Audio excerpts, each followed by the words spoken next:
فایز نام داشتند.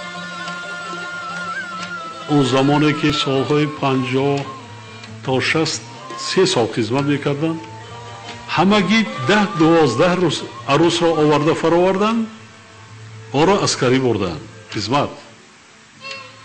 12 روز عروس در تگ چادر شهبچه را بردند. 3 سال خدمت کردند، در لباف سرحدبانی بودند. 3 سال خدمت کردند، رخصتی نبودند، نآمدند.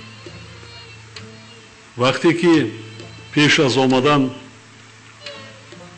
3 روز میماند، یک حوض داشتند در نزد داخل قسم حربی.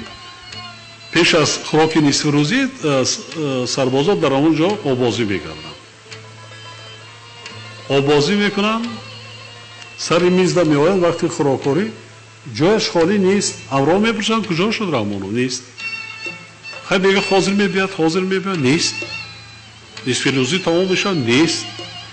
کجا شد؟ میکنند جای وای نیست. میروند تمام میجا رو میکنند، میبینند که بعد کسی میبینند لباساش در لبی هست، خودش نیست. بعدا ای غواص میارن میدراید، یه در تگ آب جسدش.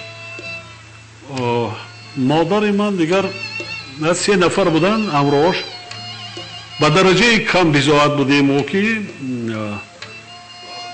همون زمان جسد داره پدر و مادران حساب خودشان میآوردن. کسی پول داشت، اگر حادثه رو میداد، رفته جسدی فرزندش می آورد با خراجات خودش. کسی که نمی داشت در همونجا با خاک میسپرد. یک 10 روز نگاه کردن. بعد 10 روز دیگر هیچ که پیدا نشد. نه مبلغ کی می رود؟ هیچ کس نرفت. ابی 3 طرفی خشان از سنگتوده، جماعت دیات سنگتوده، اکا و دو کس اکا و دادر، یک کسی دیگر از شهر دوشنبه، اونا با خاک سپردن. با 3-4 مراتب زیارت رفتیم، آنها برده نشان دادن. بعد زد فکرها بود که گرفته آوردن در کار.